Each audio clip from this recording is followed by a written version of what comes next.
I would just say, like, just go in raw.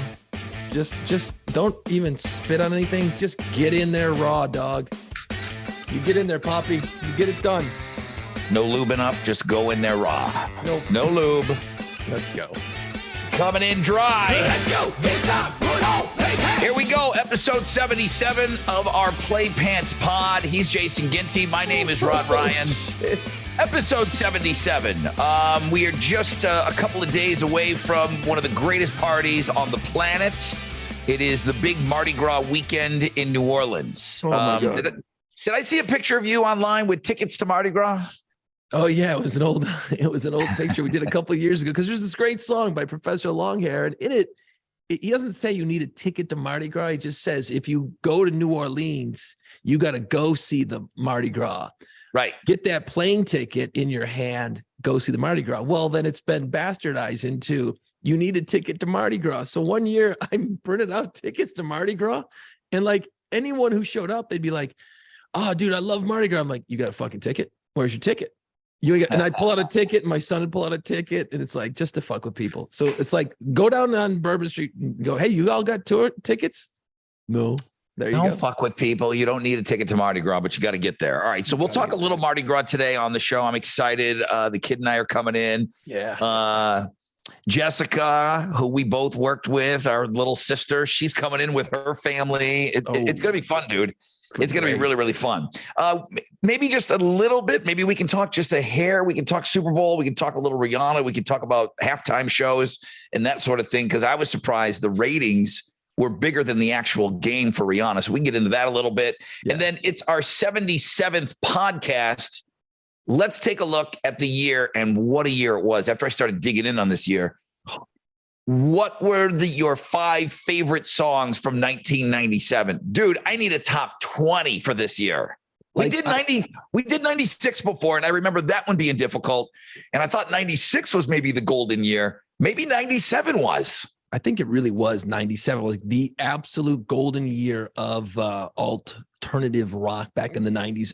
I was just going through the list here, and I'm like, and you do your research. So I'm pulling up all these lists. I'm like, just print the list and pick one randomly, basically, because there's so much good shit on these. We were lucky, dude. You don't know how. I mean, I don't think people realize how lucky you and I were. A, to actually have jobs. B, have jobs in radio, and then have all this amazing music just funneling at us every day, Yeah, there was so much of it at all times. So I'm looking forward. I mean, yeah, I'm looking forward to the top 5, but just talking about that year, it was an amazing year. And it was just a weird year. I mean, there was just a little bit, you've got some of that swing music happening, and then you've got Chumbawamba over here. And then, we're being introduced to bands like Matchbox 20 and Creed, and it was a huge year for Third Eye Blind, and it is a momentous year, and a lot of that stuff still played on alternative radio today. Yeah, we beat the shit out of a lot of it on my station here in New Orleans for sure, because it's still great freaking songs. I mean, and this is, what's really neat when you go back to this, you're like, hey, there's no Linkin Park. Yeah, they didn't exist yet. They weren't in our vernacular. We didn't know they were coming yet. That's what's cool about going back in history and looking at some of this shit, man. No, this is going to be wild. This would be a 2-hour podcast tonight once we get going on 1997. I'm pretty sure. All right, well, let's talk a little Mardi Gras. Jason and I will be on a pirate ship on Saturday afternoon, and I mean, there's only probably a few people. I have seen a Play Pants sign. You've seen it too, out on the parade route. So that would be amazing to see that again. But we're going to be in the parade is called Tux. It's Friar Tux, and it's an old parade. I think it started in 1969. Mm-hmm. And it's a party parade. The crew, as it's known as, this one is traditionally known as one of the rowdiest party crews out of all of them. It's not even close to being the biggest. It's not the most famous, but it really is thought of as it's like a ham and egger, like me. I'm a ham and egger. It really is like your regular man's parade. Am I describing it like what you would agree with? Yeah. No, it's just fun. Like you go to, when you go to a party and it's just awesome. it's just a great party. That's what this is. Only it takes over the entire St. Charles Avenue route, and we trash the place. You know what I mean? Like, we destroy the avenue in a good, cool, fun way. You know what I mean? That's how we look at that parade itself. It's not, I guess a great thing to say about it is it's not highbrow. It's not, right? I mean, it really is just, it's an everyday man's parade. I mean, there's a lot of shit themes, and there's a toilet paper theme, and there's a huge float with the big crapper on it. Yeah. It is a toilet paper joke, toilet potty humor parade. Think about when you were like 14, what you laughed at. That's literally the humor level of this parade. And it's funny because it's shit jokes. It's dick jokes. It's all it is. Double entendres. It's sitting around. It's almost like dad jokes, but like dirtier. That's the theme of the parade almost every single year, which is cool. Yeah. And it is. I know when we first moved to New Orleans and I saw Tux the first couple of times, I'm like, this parade just feels different than everybody else. It's not serious. Everyone else seems so serious with their parades. Oh, we're throwing these beads and we're throwing these things. Tux is like, fuck, let's just throw this shit. It's a different vibe. It is. It's a vibe, and it rolls during the day. So it kind of goes with that whole kind of day drinking vibe, which is awesome. And as you get older, it becomes one of those things we've talked about on this podcast that it gets away from you. So it's got a cool day drinking feel to it. I love the fact that it's Saturday afternoon. Yeah. People that roll, we've got some friends that roll in the parade behind us, and it's a night parade. And night parades are dope. They are awesome because you've got the big, huge super floats at night, and they're all lit up. And ours don't really rely on that. It relies on the visual, and like, it's a comedic parade. There's comedy with our crew, and I love everything about it. I mean, I know that, you kind of were feeling everybody out to see, where you kind of wanted to put us. And it was just a match made in heaven when you went down with your pirate theme. And then they said they had a pirate ship laying around. And the stars aligned for us to be in this parade. So it's going to roll Saturday afternoon. And I think, your average person thinks about, well, I've always heard about Mardi Gras, and, now you've got guys that actually do it.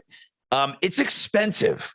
And I don't know if everybody knows this, but, it's about $1,000 just to stand on the float, for your entry fee to be on there. Now, it does come with a lot of stuff. And I don't live there. Jason lives in New Orleans. So there's balls, and there's cool meetings, and there's parties and stuff. You really are a part of the crew, and they do stuff, and they have kind of stuff going on all throughout the year. And it's like you're in that club, which is pretty cool. But for me, coming in from out of town, it'll be about $1,200 to get your spot on the parade. And then if you want to get extra stuff, that will come with a bunch of stuff to throw. I don't care, man. I want a lot of shit. I go for the biggest package that I can get. And I spent about another $900 on, what is it? The King's package. I mean, it's probably the biggest one they have. I do not want to run out of shit. No. And actually I was at the ship yesterday loading some shit on, because you got to prepare, you know what I mean? And I looked at, and you had just this huge pile of shit in your spot. So, I mean, you're loaded, dude. You got a lot of shit to throw, which is great, because you want to never stop throwing shit. You're picking shit up and you're throwing it because people want to catch stuff. And that's the idea. What people don't realize is Mardi Gras. Yeah, you come here to party balls, you do all that shit. Mardi Gras is New Orleans' gift to the world. You know what? You show up, you stand there, you drink your beers, you're hanging with your friends, and you're catching things, and you're seeing these things, and you're laughing at the jokes on the floats, and you're catching beads, and you're making that contact with that person who threw it to you, and you point at them and you give them the old thumbs up. And that's such a cool connection with a stranger, that moment in time. And someone explained to me the other day, they're like, Mardi Gras is just New Orleans' gift to the world. And I'm like, oh, that's really cool. So like the floats, they're throwing stuffed animals, they're throwing beads and all that cool shit. So those are obvious physical gifts. The bands are giving you the gift of music as the marching bands go by. And all those performers, like there's kids on unicycles, and there's all kinds of crazy shit happening in these parades. They're giving you the gift of that performance. So you're just standing there going, this is crazy. And I think that gets lost on a lot of people. They don't realize that it's the biggest free party on earth for the people who watching, but people who ride, it does cost money, which incidentally, the crew of Tux, one of the less expensive ones to do for the size of the parade and what you get. Oh, sure. You can get into some of these. You can get on some of these super floats, and you can spend a couple of $1,000s just for your spot to stand there. Right. Now think. All right. So we have like the smallest float ever. There's about 12, 13 of us on there. Jason, on what would you call a super float? Maybe like an Endymion or like Sunday, like Bacchus Sunday, a super float. I mean, there could be, 2 stories. There could be 3 stories. Yeah, and you're packed shoulder to shoulder on these things. I mean, there can be one float that could have 60 people on it. We have them in Tux. We have big floats where there's 50, 60 people, and it's still fun. You can't. It's still going to be great, but you're wedged in there pretty tight, and then you got all your shit. So you're like stuffed in a phone booth with all this stuff stacked up around you, and that's the room you have. Any idea how many people ride in Tux? Like at all? Do they ever throw that? Do they ever float that number out? Because just think about this. I'm personally, just me, I'm throwing $2,000 worth of shit out. That's one person. Oh, okay. Yeah. You start doing the numbers, you start freaking out. That's what I'm saying. And that's just one parade. But I promise you, $1 million worth of shit is thrown out during Tux. Every parade, every each one. And then the bigger parades are throwing out even more. I mean, you figure you got at least, you know what they said, and I don't remember the number, but it's over 1,000 riders in Tux. There's over 1,000. Okay, just in our crew, not on our float, but all the floats cumulatively, there's over 1,000 people. Easily. Yeah, easily. So you start doing math on that shit, dude. And you're right, man. It's millions of dollars of throws being chucked for free. Junk, trinkets, plastic beads, and then there's some other fun things. And we've got these skulls that we give out. They're extra special. I don't know if you have one behind you, but that's one from years past that we will, if you see somebody, maybe it's a friend, maybe it's somebody that you can kind of hand it to them. And that's becoming like a coveted thing. Like, okay, here comes the pirates, man. Maybe I'll get one of those skulls. They are coveted, and people make signs that just say skulls or pirates. And that's the best way to get someone's attention. I actually had a guy come up to me last weekend and he goes, dude, let me show you this picture. And he spends about 20 minutes rifling through the pictures on his phone. And he finally finds a picture. He got a skull like 3 years ago. He goes, dude, I always wanted to show you. I caught one of the skulls off of your pirate ship. Now we give out 60 every year. That's 60. That is it out of the entire 5-mile parade, the length of the parade. That's it. It's almost impossible to get one of these things, right? And he goes, dude, check it out. I went, holy shit. He's got it like on a shelf. The skulls are just popped up in random places all over the world now. And every year, 60 more. And we'll give out 60 this year. They're so hard to get. They're so hard to get. But it's one of the fun things that we've added to our float, The pirate ship is very unique in the fact that it's not designed like your regular Mardi Gras float. Most Mardi Gras floats are like, like paper mache, and then they whitewash it, paint it white every year after Mardi Gras is over. They're like big box cars almost, and then there's a couple decks, but they're big rectangles. They're big rectangular, and then they usually got like a big character in the front. Ours is a full-blown fucking pirate ship. Made of wood. It's lumber, man. Like, it's badass. Yeah. It is so freaking, like, when you're on it, you're like, I'm a grown man running around on an actual fucking pirate ship. So for us, the experience of just being on it is super cool. And you just love hanging out on it. It's like the world's greatest tree fort or clubhouse for the boys. Back when you were a kid, you would have killed somebody to have this opportunity. Okay. Yes. The answer to your question, if you're listening or watching, yes, there is a porta potty on the ship. You can't get on and off during the parade. Nope. You absolutely can't. So all the floats have a little hopper in them. And we do as well. No shitting. So make sure everybody has to dump before we leave. But yeah, I mean, you're in and out of that thing because you're drinking the whole time. Yeah. So, I mean, these are like some of the FAQs. Yes, there is a potty on board. Yes, you can drink while you're on the float. And yes, we do drink. I drink when I'm on the float. I have a really, really good time. Yeah. You got to get some food in your belly. So you got one hand, Jason's got fried chicken over here, and I'm eating a piece of fried chicken, and I'm humming beads with my other hand. And then I'm grabbing my beer, and I'm like, man, I need like 2 more hands right now. But Just the quick number on that. If there's 1,000 people, and I think there's probably more in Tux, 1,000 people, if they're throwing $1,000, that's $1 million. That's $1 million of shit being thrown out. I'm personally throwing $2,000 worth of shit, and I'm not the only one that's buying the big package. You know what I mean? So it's just it's probably $1.5 million of just shit being thrown and showered onto the people.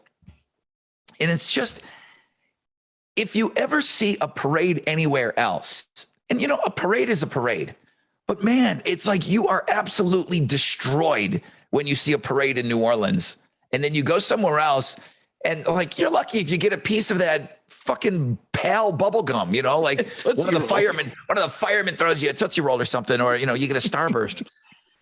It's just, you're ruined on parades. Like, parades just stink. Parades everywhere else stink. They're terrible, man. In fact, you know what? I was just telling the story the other day.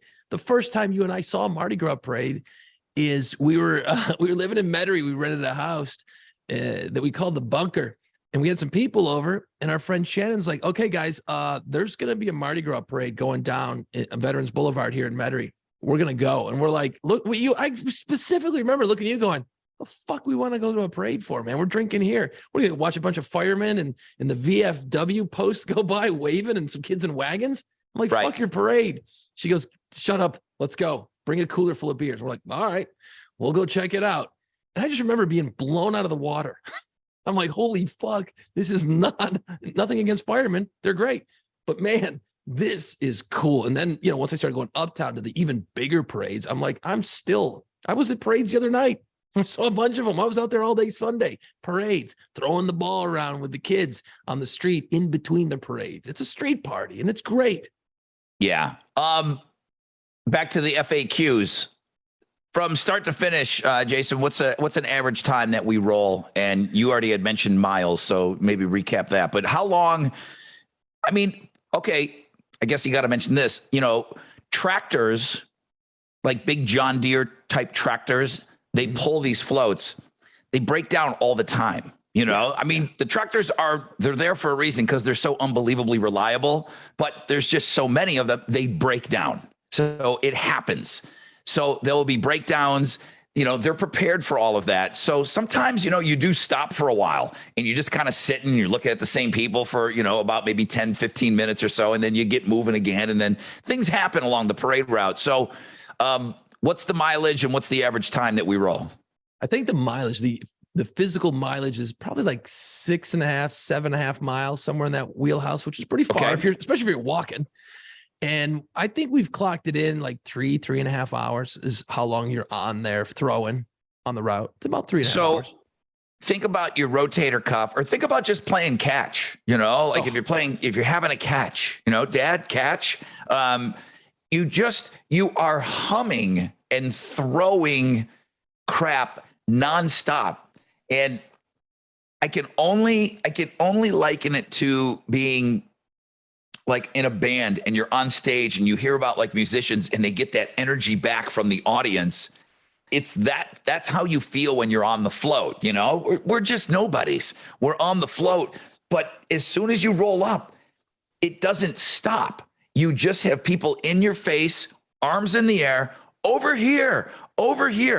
And it's about 3.5, 4 hours of that. And the sensory overload, because there's really no downtime. There are no patches where, okay, it's going to be kind of light here. Once you're in the shit, you're in the shit. Mm-hmm. And there really is. I mean, you can walk away from your station. Sometimes you just need to like, okay, I need 5 minutes. I guess, you know, you can step away from, you're on the edge of the float and make, you know, even if you just got to go do a bathroom break and, you know, and put a chicken finger in your mouth.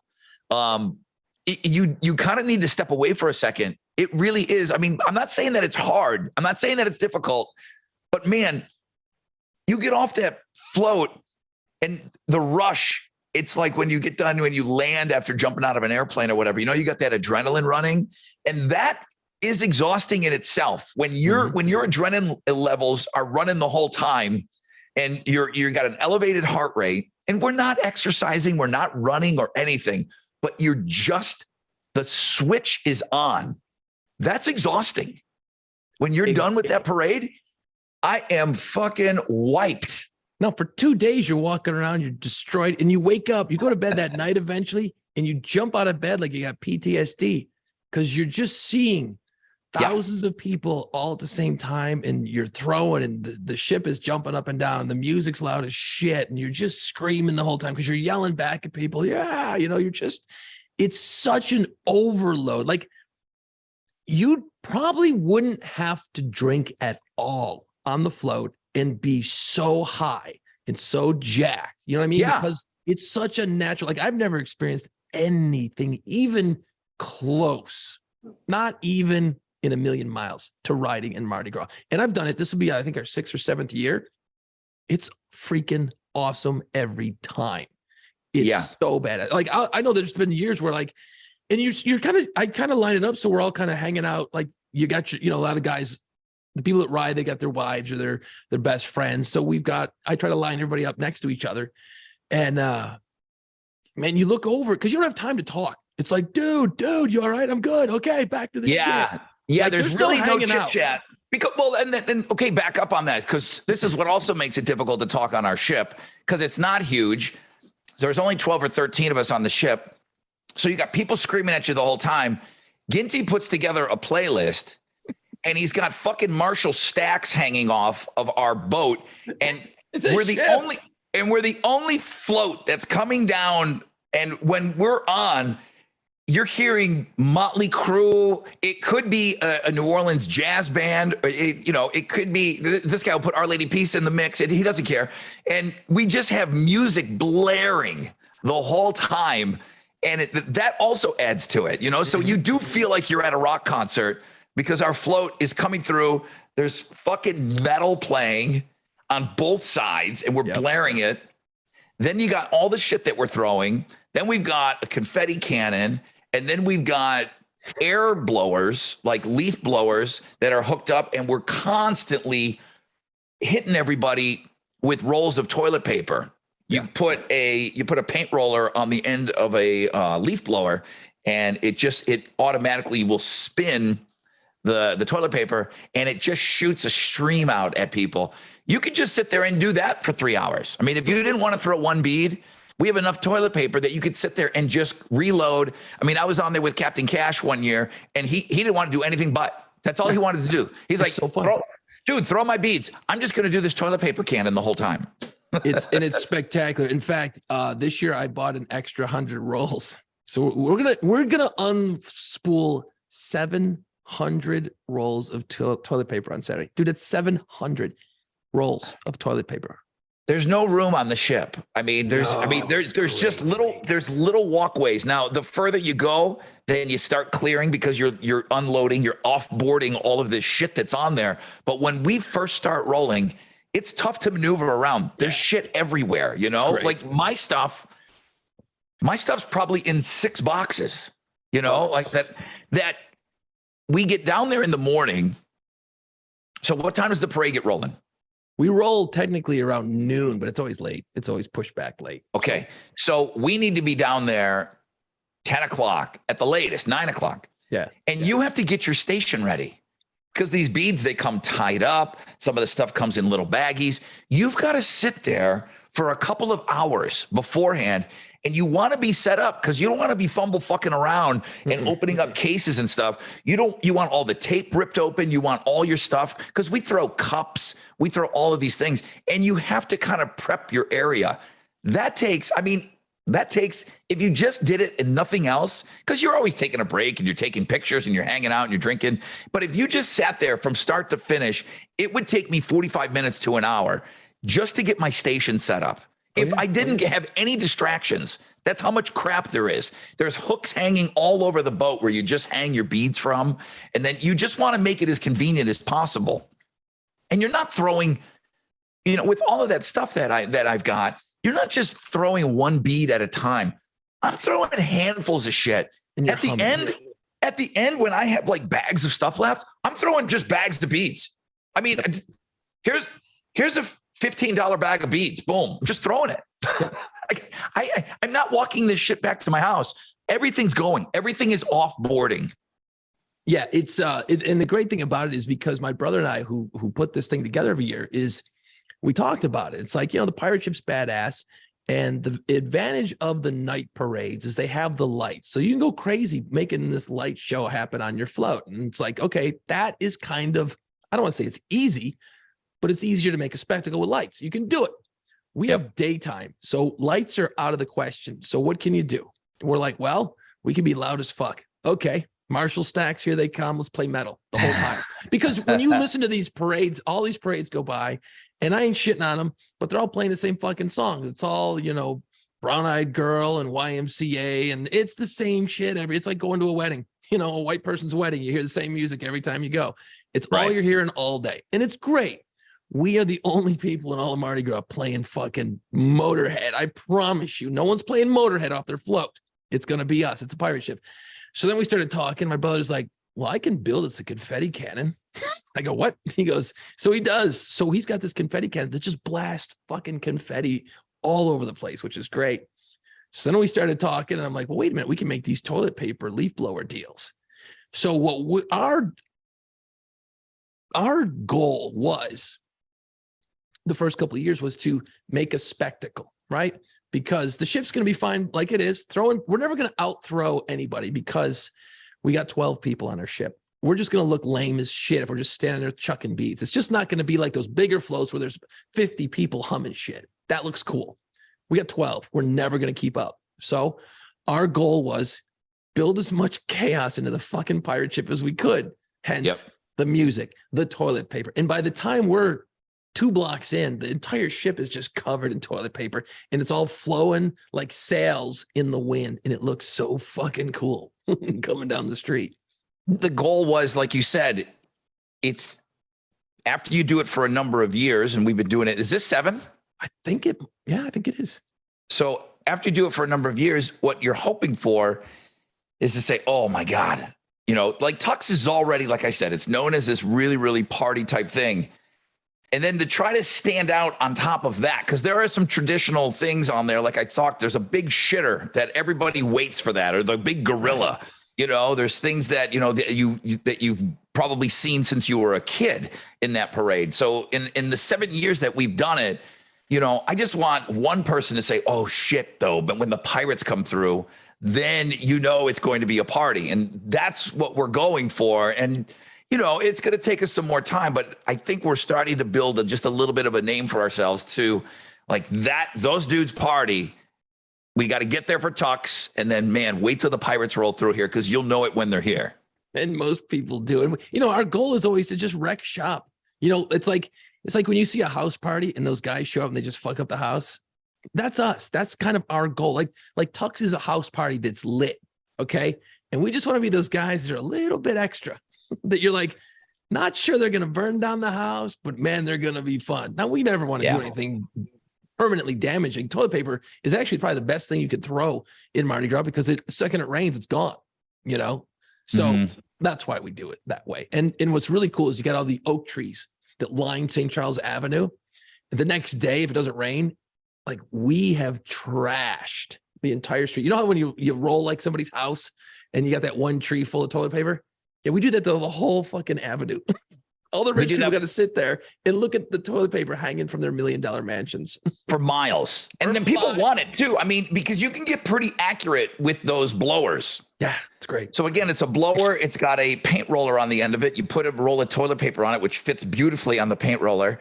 And then all you do is turn it on, and it just shoots a stream of toilet paper, because it just spins it the way that you guys have it hooked up. And you can just pinpoint people, and they want it. Like, let it rain all over me. So, I mean, they're into it. Damn, just talking about it, I'm getting amped up for it. So you're going to be doing, as we're recording here on Wednesday, Thursday, Friday. Friday is going to be load in, right? So you guys will actually load in all the stuff on the ship, and that's a party in itself, right? To get ready for Saturday. So there's 2 parts to this. You got to get all of that shit on the ship, and then Saturday morning, everybody gets to their individual stations, and you're kind of on your own. You got to take care of your own stuff. But you guys go early to help get all that stuff on the boat. Yeah, most of it is on there already. We'll go and organize a few things, wire up the speakers, get all that shit taken care of, make sure we got the shitter set up right, because you gotta have a shitter. And so yeah, no, Friday's just about hanging out, and you know, we usually have different riders every year. We have a core group, but then there's always a couple stragglers that come in new. So we got to kind of go over things with them so that they don't just, you know, lose their shit, because it is overwhelming.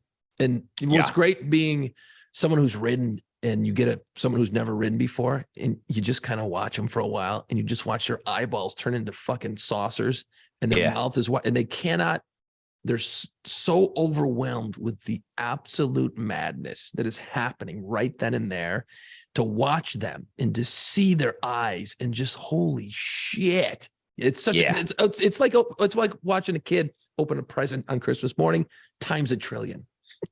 You know, it's freaking cool. I mean, if you ever get the chance to ride in Mardi Gras, I'm telling you, do it. If you get a chance to go to Mardi Gras, you don't need a ticket.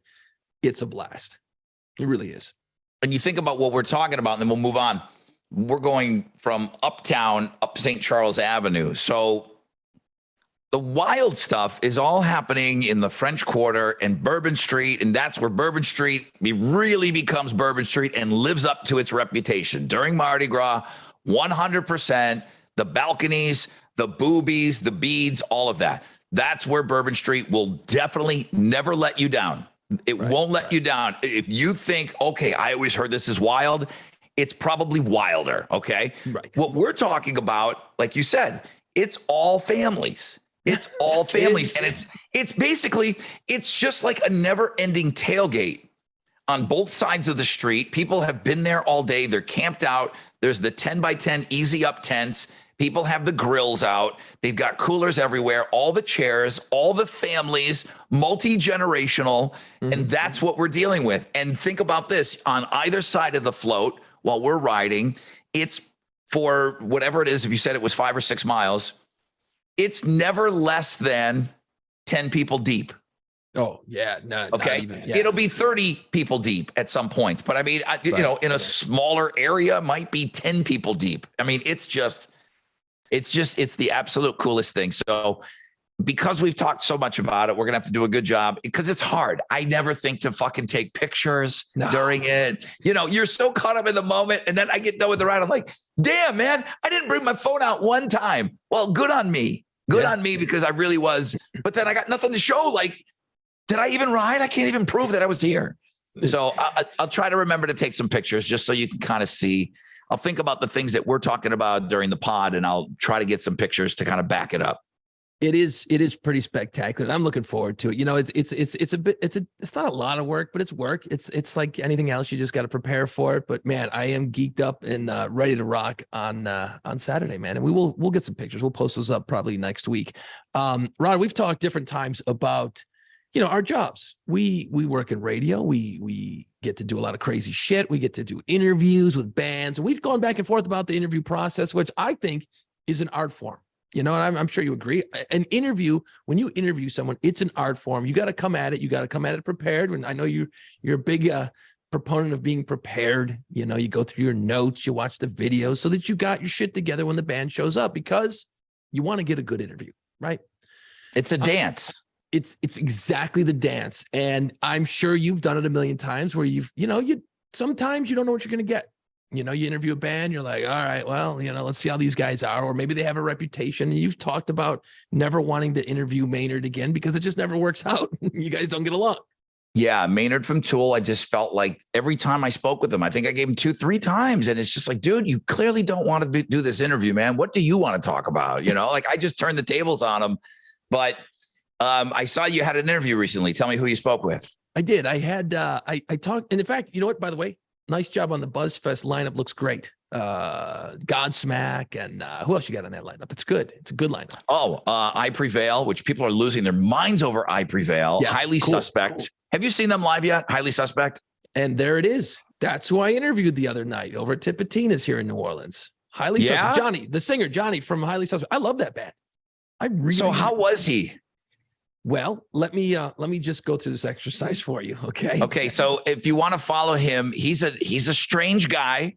Yeah. He goes by Terrible Johnny on Instagram. And I'll say this, and I'm very curious to hear how it went, because I have spoken to him before. He's the most handsome guy ever, and he does everything in his power to make himself not look good. I mean, he wants to be this homeless guy, face tattoos, but he's really bulked up though recently. He's pretty big, right? He's pretty swole right now. He's been lifting, so I can't wait to hear how he was. So he comes in, and look, you know what? I'm always I come to an interview from, look, I got a job to do. My job is to get a couple of nuggets that I can use on the air, have some video footage, make it all work out. I'm not going to waste your time. I'm going to show up prepared. I know you'd rather be fucking off or going to get something to eat or something. I don't know how bands work. They don't really necessarily want to talk to our dumb asses, but it's a necessary evil. It's part of their job as a band. Marketing, promo. It's what they call it in the biz. So I prepare and I'm like, okay, I got it. I'm ready to go. And you know how it is. That first question, it's not a make or break situation. A lot of times you can recover if it's a shit question, but I like to always come at you because we are New Orleans here. Okay. A lot of times, one of my first or second questions are going to be, hey, welcome to New Orleans. A lot of times bands will have an open date before or after a New Orleans show, because a lot of bands over the years I've talked to, they're like, yeah, we want that fucking open date so we can get dinner and go out in New Orleans. We don't want to do that in fucking Gary, Indiana. We want to do it in New Orleans. Yeah, they want an extra day just for themselves to hang out in the city. Right. So that's a softball. That's an easy. Plus, I might get a couple of cool nugget New Orleans stories, and that's what you want. You want that cool local relative story for your listeners, right? So I go to Johnny, and we're sitting upstairs at Tipitina's green room, the whole thing. Fucking, he comes out, sunglasses on. We're in a dark room, got the big freaking burlap shirt on. He's a rock star. He's a rock star. And he was, let me just say this before we go any further, cordial, friendly, totally fine. Treated on time? On time to the second. Okay. Total pro. I like it.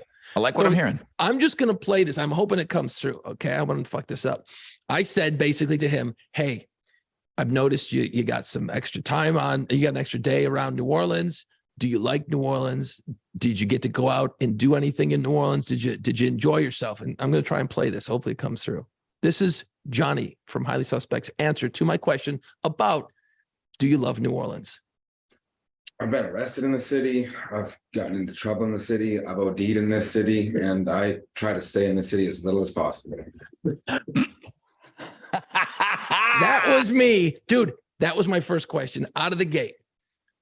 I've OD'd in this city. I've been arrested in this city. I try to stay in this city as little as possible. And I just started laughing, because obviously when someone says they've OD'd, probably shouldn't laugh. But I was so shocked at the question. I go, well, that wasn't the answer I was looking for. But you have to roll with that now. But then I shifted gears. I said, okay. And I just quickly moved on. I said, hey, man, you got a sold out show tonight. I noticed you got a bunch of other sold out shows. Dude, congratulations on that. So I came back around and hit him with a positive. And he goes, yeah, thanks. Appreciate that, man. And then we were back. But man, I just thought, I'm throwing a softball, little cotton ball, little light little balloon over the net. And he just went, ooh. He didn't mean anything mean by it.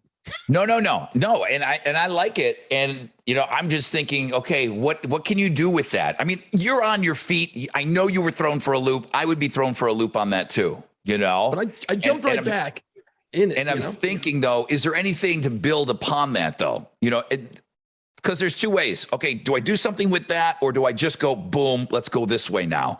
Is there, it's like, wow, what a reputation with this city. I mean, are there any other cities that you've had these things, or, is it this place? Like, you can choose, but you got to make that split second decision, right.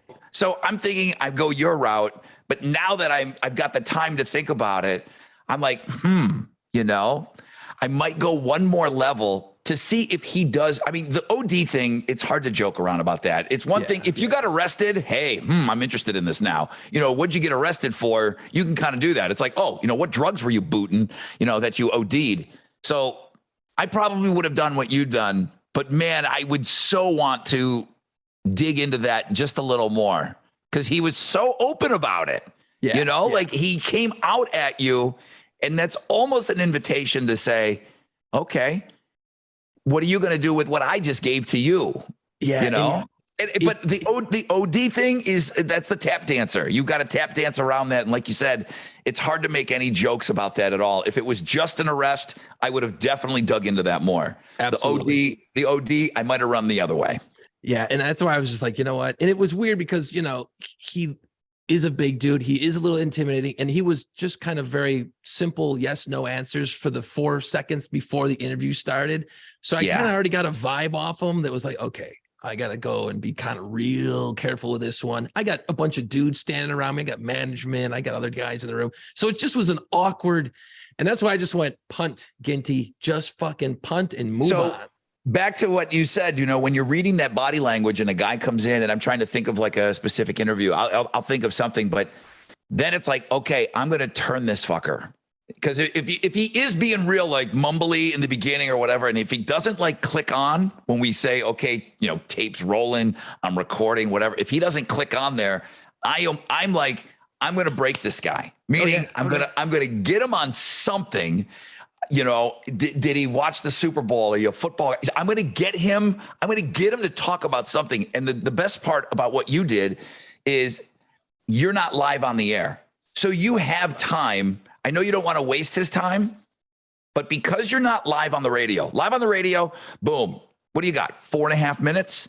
You're going to try to, hey, what's the show? Okay, boom, set list. Where you going next? Okay, great. You OD'd. Okay, thanks for coming on. But the fact that you're rolling, that you're recording, and you want to be respectful of his time, but you're also going to, I'm going to use up all the time. And I'm going to use up all the time until his handler looks at me and points to the clock. I'm like, okay, now I'll wrap it up. But I'm getting something out of him when I'm recording.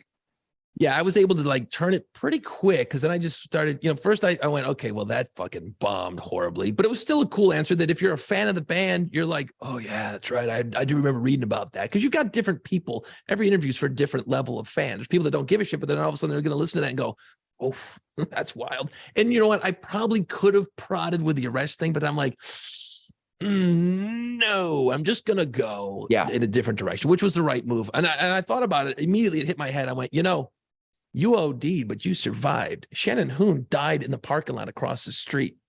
So you're one up on him, but I thought that would be a bit of a dick thing to say. So I didn't, you know, it would have been funny, but he'd have walked out, you know, but yeah, so if you had some history with him or something, maybe, but I probably would have done what you did.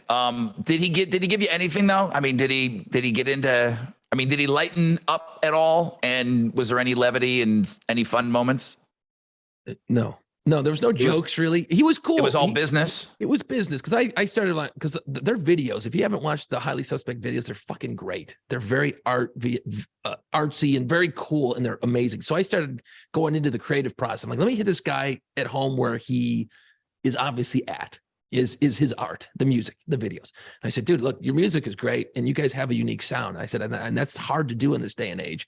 And then I said, but your videos, dude, I said, are you involved in the video process or is it kind of a, here, go make a video? And he's like, oh, no, absolutely not. We're all about the video process. And he started, he opened up and then we were able to do some shit and get it done. But yeah, boy, when they hit you like that out of the gate, you're just like, oh, okay. Wow. Yeah.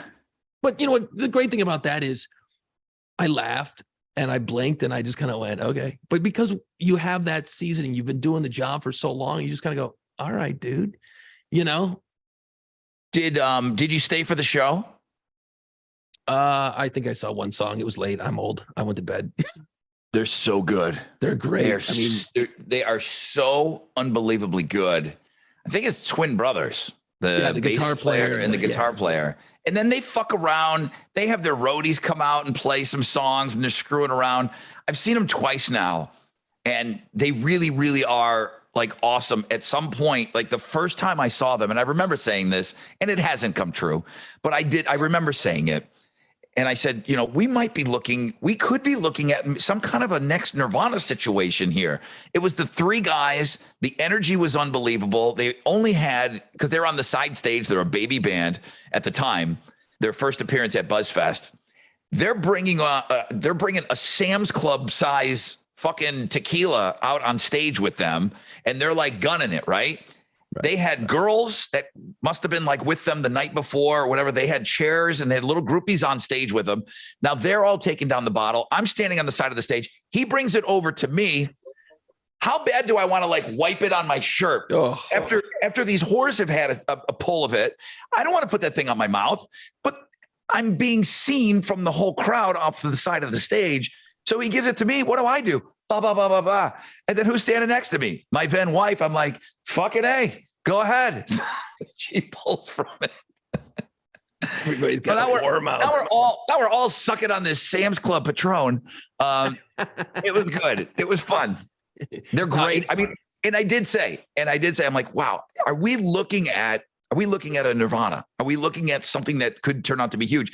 I mean, those guys out of the gate were nominated for Grammys on their debut CD and their second CD. And then they got a third one out right now. I believe I don't know everything about them, but I think that's how it works. But yeah, 2 Grammy nominations out of the gate with your first 2 albums. Huge. Yeah, and I've heard a few songs off the new album, and they're really, really good. This band is not going anywhere soon, unless he ODs or something dumb like that. But yeah, no, and I want to say this might be their 4th album coming out, because the 3rd album might have been when the baby came out and it was black, and he's like, "Wait a minute, you're white, I'm white. Why is that baby black right now? What's going on?" Right? Remember that song? Yeah. That song rocked everybody's world, and I remember talking to my boss, who deals with the record label, like, we're going to talk about this on the air, right? Like, we're going to discuss the lyrics. He's throwing this out there. We're going there, right?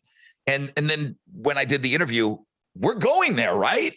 Yeah. Like a black baby came out of your white girlfriend, and you're there in the delivery room, and then you write a song about it and tell the world.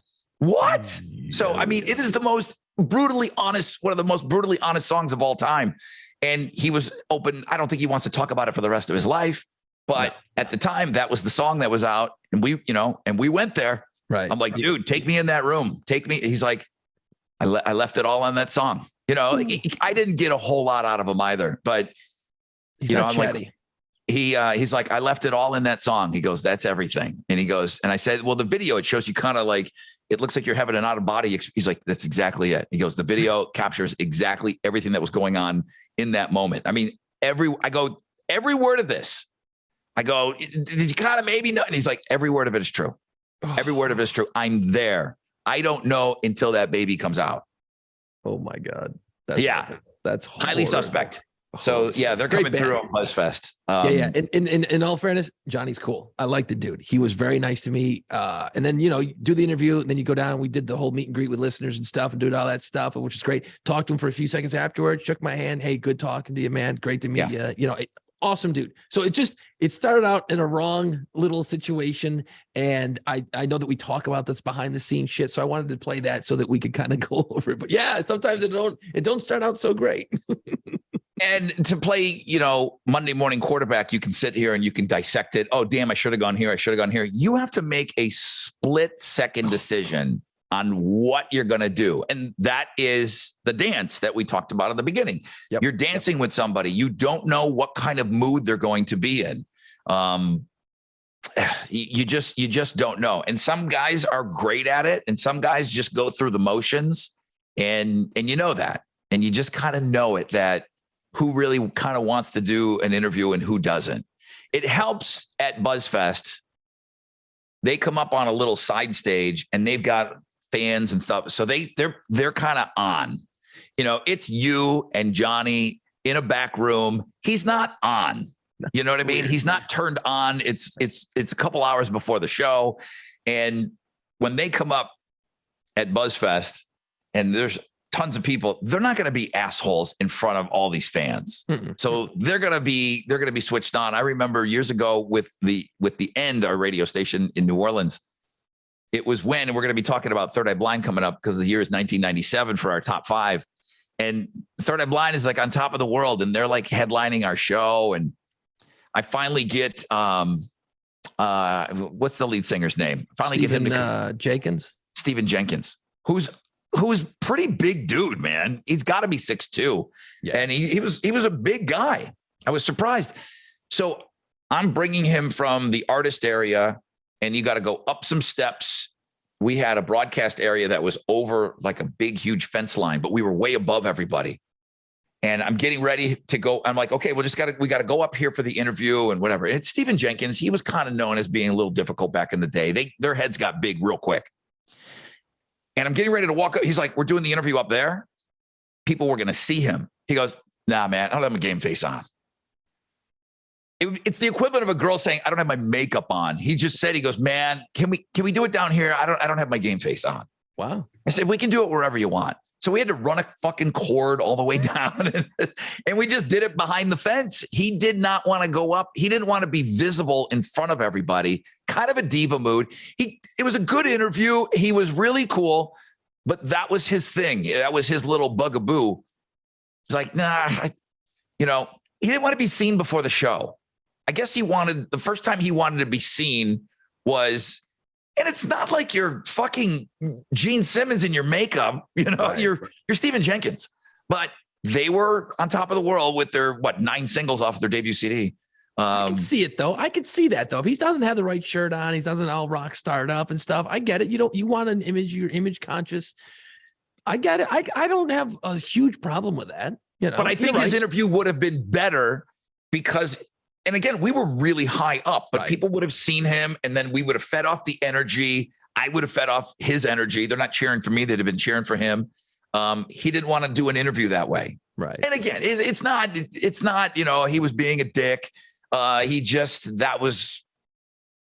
would have been better in front of everyone. So the BuzzFest interviews are easier. They're a lot easier. Right. What you did always makes it a little bit more difficult. I've done 100 of them and, some have gone well and some dudes are really lucid before they go on stage, like very mellow. Yeah. Saving it for the show. Yeah. And actually today I had the Revivalists band out of New Orleans in the studio and those guys chirped like bird. The interview I could have talked to those guys for 2 hours. It just was one of those moments where it just was flowing.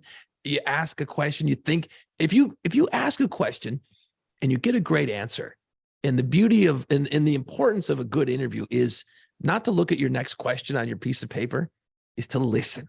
You gotta listen. And that's so hard to do, at least in the early days. I know I would never listen. I would ask a question and then look down at my next question and just ask it. And it's like there's 50 follow-ups I could have asked in a million different interviews. Yeah, they hand you a gift sometimes. So that's called doing a vacuum interview. If you're not listening and they give you something great, like you said, you go to your next question. You're like, nah, dude, fucking A, breathe, listen to what he's saying, make eye contact. Be in that moment. It's tough because your heart's pounding, you're meeting rock stars, you're doing all of that. That comes with time. But you're right. You have to be in that moment because they're giving you something. And then you're like, well, okay, you brought that up. Let's go here now. Yep. That's where it's a dance. You're okay. Well, we're on this side of the dance floor. Let's fucking go on this side of the dance floor now. Yeah, and that's what's fun about that. And it's cool doing them again. It's been a few years since I've had to do any interviews. So the last couple and you months, do need to knock off rust. You do have to get some under your belt when you don't do them for a long time. You'll get back into it, but there is some like, oh damn, yeah, it's like, okay, got to loosen up the lumber a little bit and get back into it. You're right. And the more you do, and then it's like riding a bike, you do a couple, you're like, I should have asked this. I should have done this. But now it's like, okay, I'm fluid. I'm rolling again. It's feeling good. And, at first I was nervous. I never used to get nervous, but now haven't been doing it for a while. And I'm like, oh shit, what am I going to do? What am I going to do? And then once I got into it, and when you're in the moment, you just kind of relax and it all just comes back and you start rolling. And that's it. And then he says he OD'd and then shit fell apart immediately. And that's how that goes. So yeah. Interviews, I love them, but they're a dance, and I love it. And that's on you too, man. You can't get off of your game. Like he said that OD, you're like, boom. Okay, shit, that just ruined. Like I had all of this stuff. It's like, okay, well, bro, I wish you better. Just don't do that again. Bye. Right. Yeah, but you can't do that either because I wanted to get some meat to use down the road. Moving on, Rod, quickly, and I know we got a lot of shit to cover tonight, but, the night of this recording is February 15th. Yesterday, Valentine's Day, which was funny because being a guy that's been married for quite a few years, it's always the old, you don't have to get me nothing. You ain't got to give me nothing. Well, what do I do every time on Valentine's Day? I drive to the grocery store. Me and every other dopey dude is in there picking up that thing of flowers, the bottle of wine, got some ice cream, come home. Hey, happy Valentine's Day. Super happy, super appreciative. Done. Thanks. Good. That's Valentine's Day at my house. We don't go out to dinner. We're moving too many things at once. You know, you got kids involved. It's like, okay, great. Valentine's Day. So I got to thinking, I'm like, wait a minute, Valentine's Day, it's all about the romance. It's all about the loving, right? Like dudes are going to go buy those shitty flowers and then hope to get a little, you know, get into the ham a little bit. Okay, this is also on YouTube, right? So if you're listening to the podcast, thank you very much. Smash and get all that, or whatever you need to do. Download.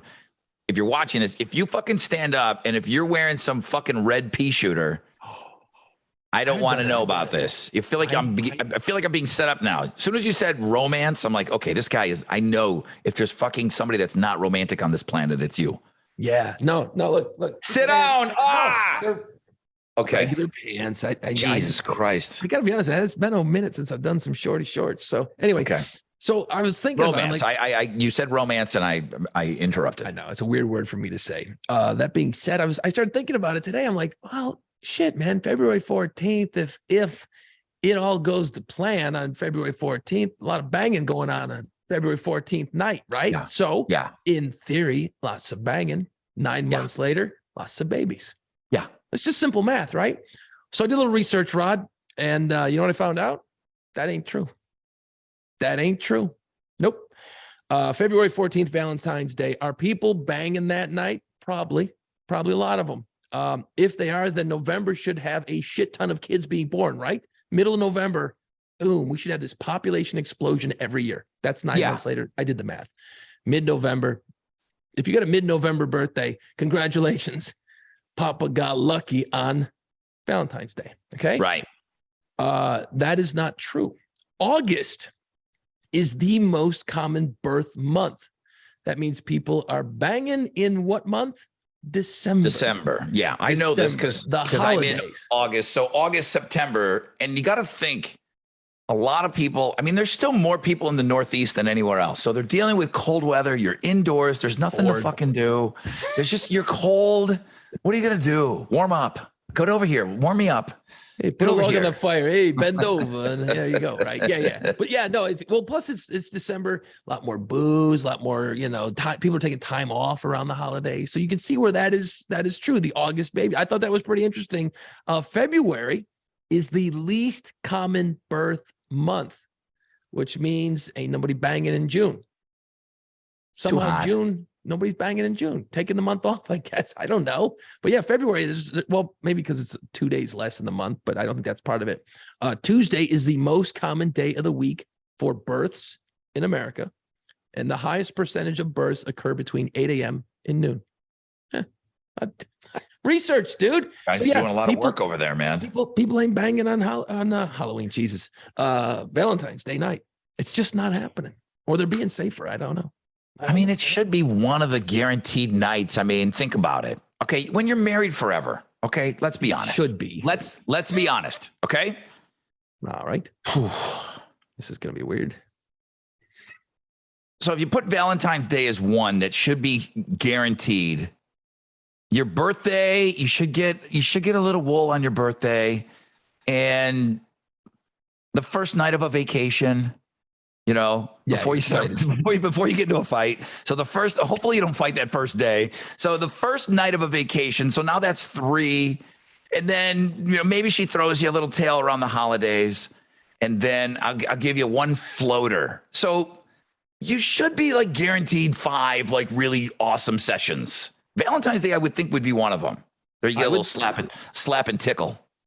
I would think so. I would think that'd be one of the bigs, you know, but then like, you know, you're married for so many years, just like, hey, what's up? Hey, how's it going? Cool. Oh yeah, here's some flowers. Oh, thanks. It's cool. All right. Good night. Good night. Work time. I gotta go to work. I'm up here doing shit for the podcast or doing other shit. Oh, they're so pretty. Good night. Yeah, you're up there with your abacus doing math. I'm doing math for fucking what month you're born in and shit. So yeah, no, it's weird. But it's awesome. It's a great fake holiday. I love it. I love the fact that when I went to the grocery store, there's just a line of dudes with flowers doing the same shit. Yes or no? And there's no wrong answer. It's just Did it look the same to you? The amount of the presence of Valentine's Day in your local grocery store. So I went to two. We have HEB's big here, and then Kroger, and I did go to both of them.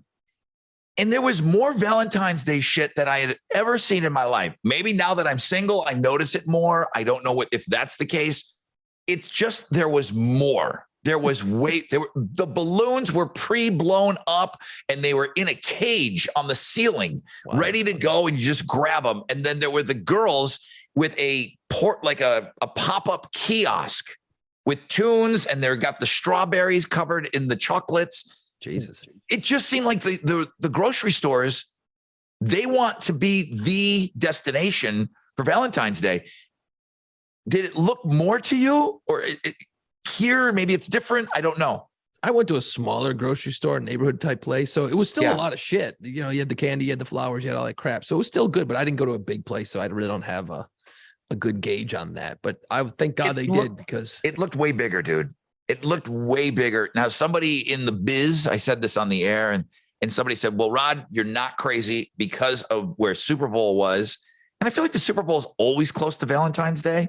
Yeah. But they just said that they were trying to capitalize on people because they always get an influx of people shopping for. Most people don't go to the Super Bowl. It's like a huge house party. So many people go grocery shopping.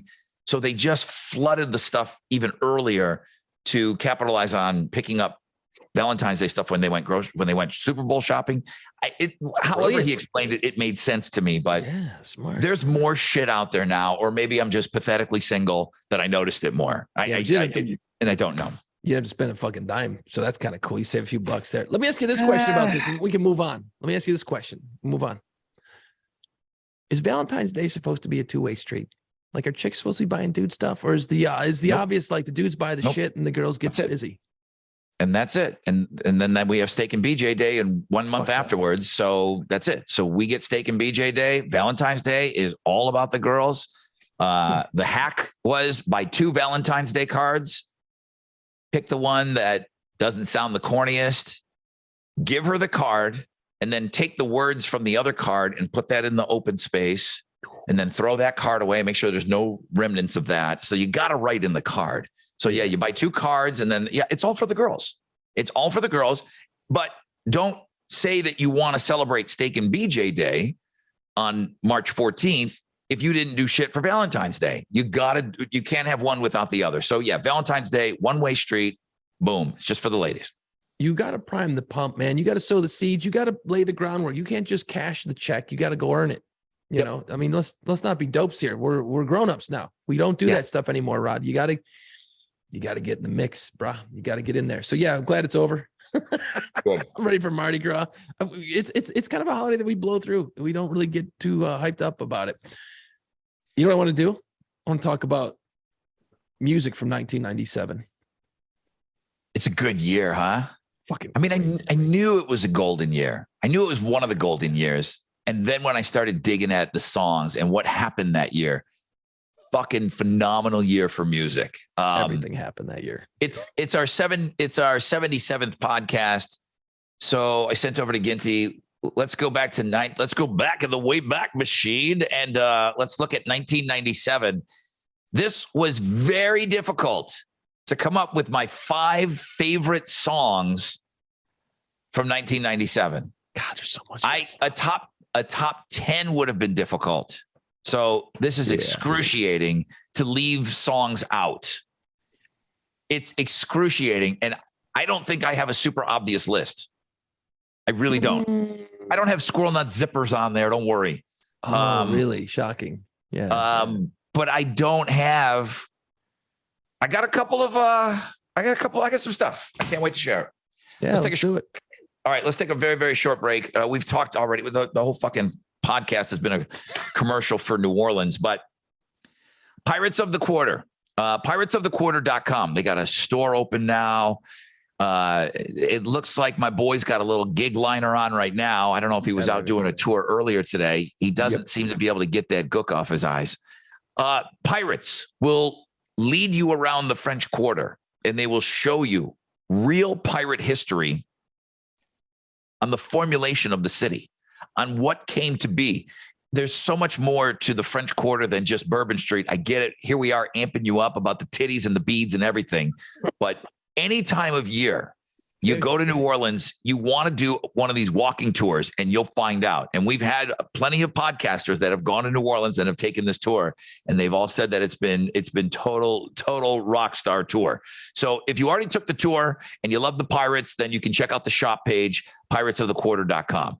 Most important thing is when you're going to New Orleans, and it's about to get crazy there. Okay. So it's about to get really, really nutty.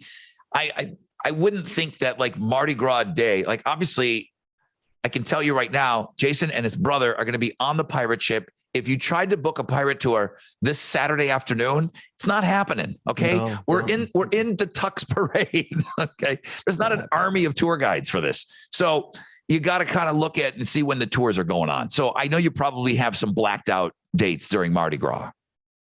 Totally. Yeah. No, like Friday, Saturday, Sunday. Well, because you're here Sunday. Hey, dude, I know you just flew in with your kid, but I got to go do a tour. No, we're off on Sunday too. We're gonna. I got to go to work. All right. So listen, everything piratesofthequarter.com, at Pirates of the Quarter. Check out all of their socials and book this tour. Dude, so 1997, we moved here in September of 1996. Yes. And that's when we started the station 106.7 The End. And then this music is just basically dominating the radio station. All these different bands and all this stuff is happening as the station is exploding on the scene here in New Orleans. And it was just this golden moment, I guess. You know, you always talk about the golden era of cinema and golden era of this and this and that. This was like this weird little golden moment of music. 96, 97, 98, right? The station's on fire. We're doing shit. We're not sleeping. We're eating and drinking way too many things. You know, the whole thing was just this blur. I wish, and here's a little piece of advice for the youngsters. Keep a journal. I wish I would have wrote shit down. Took more pictures during that era because I got none.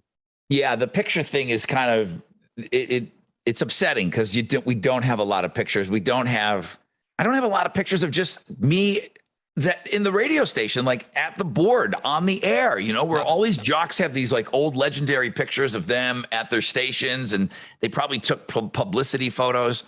We didn't do that, you know, and you just kind of thought, you know, I'm just going to do this forever. It's no big deal. Now we're, 20 some years removed from it. And I don't have that picture of me in the studio in 97, putting in the CD or whatever. It sucks that we don't have that. But what you were saying about those, we've referred to as the golden years, and back up to, this backs up to 90. Mm-hmm. It starts brewing at 90, but we all know that, when Nirvana and Nevermind came out and all of that, this was the most popular music in America. It was our music. It was coming from people that were our age. It was already being called Generation X. And it was what was dominating, and it was the cool music. Now, it's always cool music to you and I. Here we are, and the new stuff that's coming out, and Highly Suspect, they've been around 10 years, but that's cool to us. But it's not the most popular music anymore. Hip hop, pop music, this was the most popular music. It was the coolest thing, and it was blowing away the pop artists. It was blowing away the R&B. There were big pop artists during all of this. Britney Spears was breaking during all of this. Christina Aguilera, all that shit. But this is what dominated the mainstream charts, not just the alternative charts. Right. Now you can't find a rock song on a chart. It's all hip hop and pop. Yep. So that's what made it golden. There was a if you want to go 92 to 98, it was just so much fun being involved with the radio station, being involved with an alternative radio station. It was the best. What you bring up a great point is that we were basically the same age as most of these bands coming through, and we were living this crazy situation being at this radio station in New Orleans. And it was just why we didn't take pictures? Because we were too busy living it. We were so busy doing the thing, and we were so into it. We we poured everything into it every day. You'd come in, fuck, let's go. And I'd come in, fuck, let's go. And it was just every day we were just pouring everything into it. Whatever that was, whatever that meant, it was something different every day. Next thing you know, oh, this band's coming in. Here's fucking Matchbox 20. Go interview them. And who's Matchbox 20 at the time? Here's Brand new Tonic. band. Here's Tonic. Go talk to these guys. You know, here's Evan Dando from the Leavenheads. Go interview him. Here's this other weird band that we don't know. Here's this coming in. And it was just a wave of people. And there was so much else happening that we didn't have time to take pictures. We never took the time because we were just in the moment.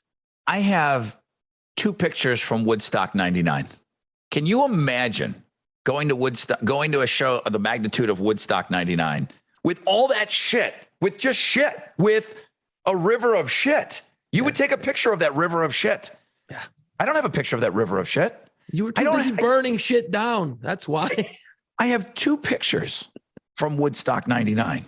It's infuriating to me that I don't have 1,000 pictures from that. But see, now you got phones. We It's didn't. easier. I know we didn't have that. I wish we So- would have taken more pictures, man.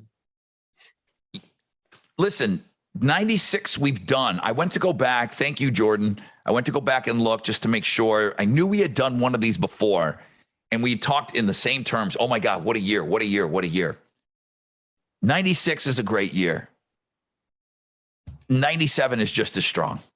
That's what we're about to do. So we're going to dissect 1997. We're going to do our top 5s.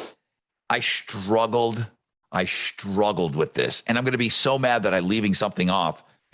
And I didn't even really go back and look at, to be honest with you, because this was the most popular music and it dominated our lives. I didn't even go back. I don't know if Ozzy had an album out that year. I don't know if, you know what I mean? Like, it didn't matter. There was so much content with what we were involved in that I had completely shut out everything else. Or did I? I've got some surprises on my list. I'm really anxious to hear yours. Mine is not that exciting. It's just like I peeled through a couple of different lists. I'm like, oh yeah, I forgot about that song. And you know, it was like, okay, but then then it all just settled in. It all just settled like, yeah, no, I love these songs. And I have reasons for each one, that reasons why I like them so much from that year. I'll go first. Mm-hmm. Number 5 for me, Better Than Ezra. Band out of New Orleans. We know them, love them, interviewed them a bunch of times, hung out. Their song was called Desperately Wanting. It's 1997. And I just remember that song resonating so well because it's just something about hearing Better Than Ezra back then, because we were basically the same age as those guys, you know, we're out running around every night, and Better Than Ezra was playing, and you had that thick New Orleans air and that whole New Orleans vibe, and the band was from New Orleans, and something about it just reminds me of that. It's got that whole feel to it. Now the song has nothing to do with any of that, but that's what it and we've talked about this before, that music and smells will trigger memories, you know? So that song triggers that time of 1997 to me, of us doing dumb shit, getting thrown in the back of cars and being dragged to another bar or whatever the situation was. So the Better Than Ezra, Desperately Wanting always hangs with me for that reason. Number 4. It's a great song. It's huge song.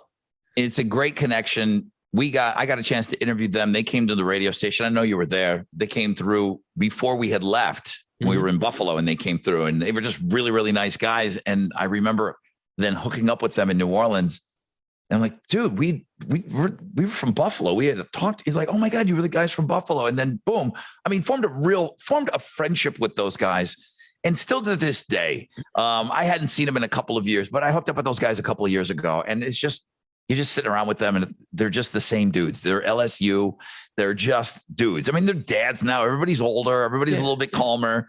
But man, I had some knockdown dragouts with those guys. I mean, in a good way. Parties. I bartended one of their shows on stage. I bartended for the band. That's awesome. Yeah. No, a couple of years ago, they stopped by the station too, and same thing. Oh my God, Canty, good to see you again. Hadn't seen you in forever, right? Yeah. It's just like, geez, where you been, man? What's up? Yeah, great guys too, man. Number 4, great song. It's a great one song. of my favorite Canadian bands called Our Lady Peace had a great song called Clumsy. Ooh, I was wondering. Okay, so you got me. Our Lady Peace. Yeah. Which one is he going? What's he going with there? Clumsy. I always love that song. It's a great freaking song. We played the shit out of it at the station. We played a lot on the air. I think that, the band was in town. We got to meet them and do the whole thing. But that song just resonates too. There's something about that. Even though they're a Canadian band, because we were in New Orleans, in all the shit that we were doing, it just reminds me of New Orleans. Shouldn't, has nothing to do with New Orleans. But it was that, like I said, that golden moment in time for what we were doing. It just resonates of things around us, which is weird. That's what music does. They came through a BuzzFest a couple of years ago, and then I wouldn't waste time during an interview because it's, hey, I was the guy that did this, and I'm not going to waste time with an interview. Mm-hmm. But I did have some time afterwards, and we were just all kind of sitting around, and we started connecting different things. And we're like, oh, shit, yeah, I remember. Yeah, I do remember. So, yeah, then it was cool. We're like, oh, yeah, God, we have known each other a long, long time. I don't have their phone numbers. I got none of. It's just like but we put we connected all these different dots, and a lot of great memories in New Orleans with them. Absolutely. Played House of Blues numerous times, interviewed them a couple different times over the years. Very cool guys too, man. Number 4, Our Clumsy. Clumsy is a great song. It's just not their best song. Correct.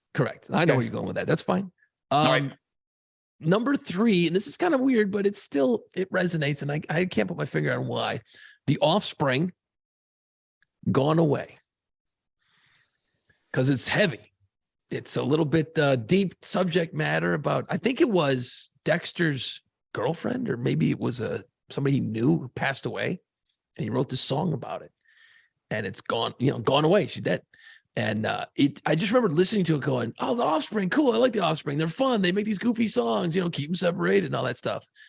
And then I remember hearing this going, oh, this is a cool rock song. This is more straight ahead. And then I heard the lyrics and went, oh, this is a bummer. Pretty deep. Did you hear him slow it down like the last couple of years? No. Dexter. So he sits down behind a piano. Oh, I think Five Finger Death Punch covered it. Really? And they did what they did to it, and they totally went with the mood, like with the lyrics. They matched up the song with the lyrics, and they totally brought it down, and it's unbelievably, amazingly moody. Think about, what Five Finger Death Punch does and how they redid Bad Company. And I mean, they're like my favorite cover band. They really are. Right. And then Dexter realized that sounds really good, slow down. So he will bring out a piano now, and he will do it in that tempo. Jeez. And the song goes to a new level. I never heard it that way because I'm not a lyric guy at all. And I realize that I'm missing out on such a precious part of music. It's just, I don't naturally connect with lyrics of songs, but Dexter sitting down at the piano, it's a must listen. It changes the whole song. Wow. I will definitely check that out. It's unbelievable. Yeah, that's awesome. That's a great song. Again, Offspring at the top of their game. I feel like they're bringing us a new single every other week. I mean, there was so much music from them around that time. They just never stopped, and they were all great songs.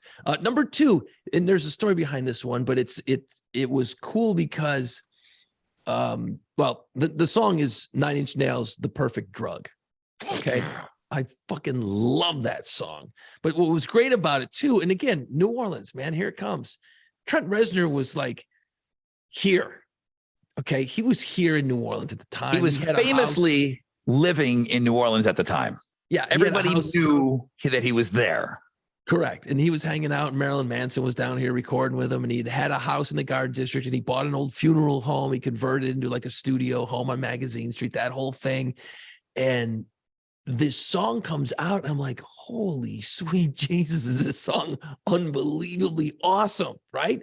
And we start playing it because, Trent's from the city at that time, or he's living here. And I remember our boss, Vince, comes in and says, oh, yeah, let's play 9 Inch Nails. Holy shit, and we're like, whoa, this is crazy. Good. But in the middle of it, there's this little weird part where it's like, it's Trent Reznor. So it's this like weird staticky breakdown in the middle. And then it kicks into those amazing sounding drums. When you hear the song, you go, oh, yeah, there it is. Vince comes into me, and I was like the production guy. So I was the editor of all the shit, right? He goes, Ginty, I want you to take out that fuzz in the song. That little breakdown in the middle. I want you to cut that out. And I go, And I look at him, really- I go, what? You want me to We edit a thought- fucking Nine Inch Nails song? And Because- Reznor lives here? Because as we're hearing it, and you're not getting a whole lot of information. We got it really, really early. So I know that he wanted to get it on before, but we got the green light to play it from the record label, but we wanted to play it first. It was a big thing to like be the first, and because he was in New Orleans, we wanted to get it on first. And for some reason with Vince, he thought that the copy that we got was dirty. He thought that was weird. He thought it was a mistake. He said, he goes, this is all we got. We got to get it on, but you got to get rid of this part of the song. And then you had to go in and make your little Ginty edit. And we played that version. And now it sounds silly because that part of the song is awesome. But we thought that maybe it might have been on what was called a DAT, a digital audio tape. And we thought that maybe it got like caught up in there or something. I think it was on a DAT, dude. I think it probably was. What he brought in, because it wasn't a disc. I think it was a DAT. Let me tell you what I did. Nothing. I didn't fucking do it. I didn't edit it out. I didn't know that. I didn't do it. I'm like, are you fucking crazy? I didn't say that to him. I just went, okay. And I'm like, that's the fucking song. Because I listened to it. I'm like, that's the song. It fits. It's weird. It's an interesting part. I go, that's the song. So I'm like, I'm not fucking editing out a Trent Reznor. I'm not editing Trent Reznor's song. Right. I'm just not doing it, man. And I couldn't I'm like, nope, that's the art. Sorry. And I just went, and I remember him going, did you do it? I'm like, yep, sure. I headed it off and then played it. And nobody said another word after that. It Okay. to find out. And I swear to God, I didn't fucking do it. I totally didn't do it for that reason. I'm like, okay. I remember it coming in. I remember this whole discussion. Because did we do our top 9 Inch Nails songs? I think that was both of us our favorite song. So I love that. And this video's great too. It's fucking cool. David Lynch, right? Lost Highway. Mm-hmm. He had to rush it to him. David Lynch needed it, and Trent Reznor famously takes forever. He's a mad scientist in the studio, and he's just never done. He's constantly tweaking and tweaking. And David Lynch, Trent Reznor does not work well with deadlines, nor does he have to deal with that anymore. But at that time, it was a big deal to be working and getting, David Lynch to be on a part of the soundtrack. And for some reason, there was some deadline that Trent just said, fuck it, here, take it. And it's not to where Trent wants it. And that's what we have. And I think it's the best 9 Inch Nails song ever. And Trent doesn't like it because he didn't get to do what he wanted to do with it. Wow. Yeah. Wow. It was a deadline. It was a deadline situation. It was the fastest start to finish song I think that Trent's ever done. And he just hated working like that. And it's like, maybe that was a good thing to have a deadline. And to me, it's the best 9 Inch Nails song of all time. Jesus. So yeah, number 2, Perfect Drug, 9 Inch Nails. Number 1, it's too easy, but I still love the song Everlong from the Foo Fighters. How do you beat that? I remember when that first came out, I was like listening to the lyrics. I'm listening to the song. I'm like, this is beautiful. This is a beautiful song. I'm like, the lyrics blow your mind. You're like, holy shit, this dude really is into it, And at the time, what'd you really know about the Foo Fighters? Not much. The first album, you're kind of like, okay, that was cool. This song comes out and you're like, oh, this is a game changer for this guy. And this band. It was a game changer. It was obviously, It wasn't a huge hit when it came out. But it just It wasn't until Dave went on Howard Stern, and Howard asked him to do it acoustic. And the song took on a whole new life. Dave had never done the song acoustic before. And there's famous footage of him out there, short-haired Dave Grohl, who was a huge Stern fan. So he was going to give Stern what he wanted. But Stern wanted that song. I mean, you can kind of thank Howard. Stern wanted that song. And Dave's like, okay, I guess. I mean, I kind of wrote it on I can do it. And he did it acoustic. And everybody heard the song differently after that. Yeah. And it's obviously the band's signature song. They've opened with it. They've closed with it more times than not. Didn't they open with it at Voodoo? When we were there, like, what the fuck is he doing this already? I think they opened with it. One of the Voodoo Fests. Yeah, probably. I'm okay with that too. I don't mind. Yeah. I'm just like, oh shit. Okay. That's great. You're really throwing down the gauntlet though. When you open up with a big song like that, you better bring it. And they do, of course, because they've got the hits. So yeah, that's, I mean, you know what? If you ask me 20 minutes from now, My complete top 5 would change because there are so many great songs that I'm leaving off my 5. It wasn't easy. We have hung out together for way too fucking long. Way too long. I mean, there's so much music. We just got done talking about all the music, and you're thinking, okay, these guys are going to come in here with 2 totally different lists. Yeah. A little different. In at number 5, Torn, Natalie Imbruglia. Such a chick. I do love Dude, that song. I'm in Torn Club. I actually started Torn Club. So just because you just said that, you're not in now, and you cannot be in. You are a 60-day ban. So don't ask about coming into Torn Club anytime soon. I almost went on the air like going into a confessional. I don't know if it was her birthday or something. I put her on the Looking at Girls blog page that day, and I put the video on there, and I said, I have a confession to make. I go, Torn by Natalie Imbruglia is one of my favorite songs of all time. Mm-hmm. Okay. Hi, I'm Rod. Torn Club. Guys started professing to me, Rod, I've never said this out loud before. I love that song. And I created a comfortable space for big, brooding men to admit their love for that song. And we started Torn Club. Some people can be in, some people can't. You're not in. I may have to wait my 60 days, I guess. Okay. 60 days. Think about it. Go listen to it a little bit. Spend a little time with it. Okay. Get inside it. Get inside it. Get in there. Play with it a little. Okay. Play with it a little. And then come back to me in 60 days. Maybe I'll let you into Torn Club. I will say that song is spectacular. And I remember when the video used to play on MTV or VH1. She's so beautiful. She's so beautiful. I don't think she has any makeup on. She's wearing a hoodie. She's fucking the hottest thing on the planet. Yep. And the song is beautiful too. It's a great song. And I remember just every time I'd be on, I'm like, all right, I'm sucked in. I'm like, all right, she is awesome. Yeah. And it's a great song. It still sounds great. It's amazing. Gonna have to wait 60 days. So it's cool. Yep. Don't even say Torn Club. Don't even say Torn. Don't even say Natalie Imbruglia. Don't even stop thinking about her.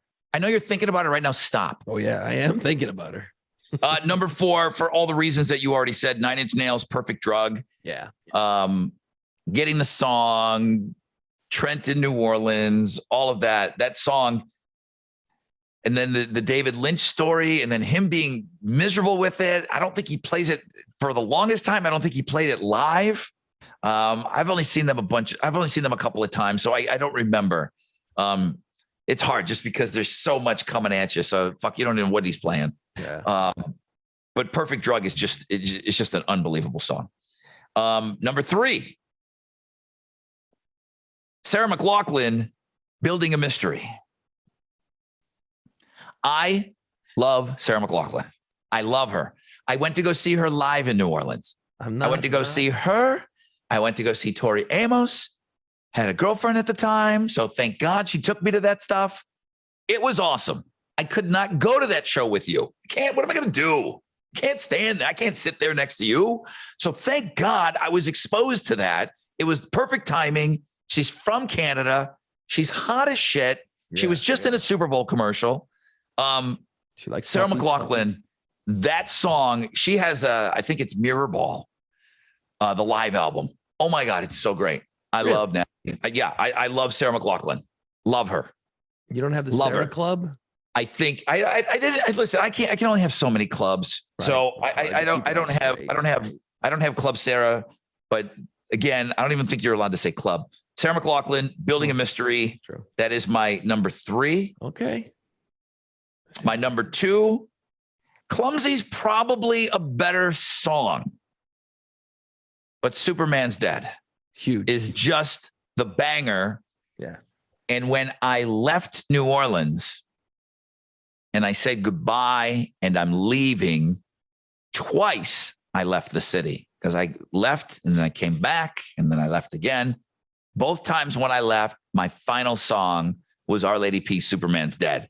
And I'm crying. I don't know what the fuck. The world's a subway. Again, maybe you could enlighten me, lyricist. Maybe you can tell me what it's about. I don't know. I just played that song when I left the city 2 times. And on my last show, if I'm lucky enough to say goodbye to Houston, and the problem is you get fired And then boom, you don't get to do it last show and do some kind of a goodbye or whatever. And I didn't get fired. I left. So I was able to do goodbye shows, and I used that song as my exit. And I cried like a bitch both times I played it. Yeah. Yeah. No, it's a great song. I love that song. That's really the song that made me an Our Lady Peace fan. Like, I liked them, but that really put me over the edge. You know, that I was all over that debut CD, Navid, Starseed and Navid and all that. Like, I was all over them on that debut CD. This was the one that got them airplay in the States. I don't think anybody was playing Starseed or anything off of their debut. But Superman's Dead and Clumsy. And then they had a couple of other songs that worked their way through and got played on alternative radio, but they just never really broke in the States. And Rain Maida has a weird voice, and we have one Billy Corgan already that we've accepted, and he can do that. But we didn't need a Canadian version of a weird voice guy. For some reason, Billy wrote amazing songs, right? But much like Billy Corgan has a weird voice, right? I think we're just so used to it now, but we forgot how weird it was when it first came out. Yeah, but man, he's singing his ass off. Holy shit! Yeah, wow. So Superman's Dead at number 2, and then I know it was my wedding song and all. I still love it. It's the Stairway to Heaven of Generation X. It is Foo Fighters' Everlong. And there you go. It's Generation X's Stairway to Heaven. That's a good one. It's our song. I think it is, right? I mean, you could probably go and pick out, like, if I thought about it enough, okay, like, what's the Freebird? You could probably do that. Maybe that's an exercise, maybe for a future podcast. Right. Let's think about like those 5-6 golden, think about those 5 or 6 golden classic rock songs. And then what from these years, the golden years of us, what songs are them? I would definitely put Foo Fighter Everlong in the slot for Stairway. Yeah, that works. Actually, it's kind of it doesn't, obviously it's not 9 minutes long or whatever, and it doesn't have this huge buildup, but it's got the same kind of idea going on. Like, builds to a crescendo at the end. Yeah, no, that's not bad. I like that. Yeah, you're right. We do listen to the same shit. But we were also working at the same fucking radio station every day together, listening to this music come in. So you're going to have it's a weird thing for us to even talk about because we were in it, at the same time. This is what we were introduced to in 97. Good or bad, Smash Mouth. True. They were cool, man, when they first came out. I mean, before they became a punchline, and years before Shrek, and years before all these TikTok videos and everything else, Smash Mouth, man, Walking on the Sun sounded different. It sounded so cool. I remember, because I'm the music director. I'm not as cool as Jason, who's a program director now, but I was the music director. So I get to sit down and they played me all the new songs and everything. Mm-hmm. It had a different sound. We were introduced to Creed. Yeah, for better or for worse, we were. That was the year that we found out about Third Eye Blind. Those were the big one. Blink 182. Yeah. Blink 182. Damn it. Is from that year. I mean, one hit wonders, Marcy Playground, Sex and Candy, Chumbawamba, Blur song 2, Mighty Mighty Boss Tones. I really thought about that. The impression that I get, that song was huge. We played it until like your ears were bleeding. That song was number 1 forever. That song was number 1, may have been number 1 for longer in the year 1997 than any of the songs that we've talked about. Probably was. Because again, Foo Fighters Everlong was not a huge hit.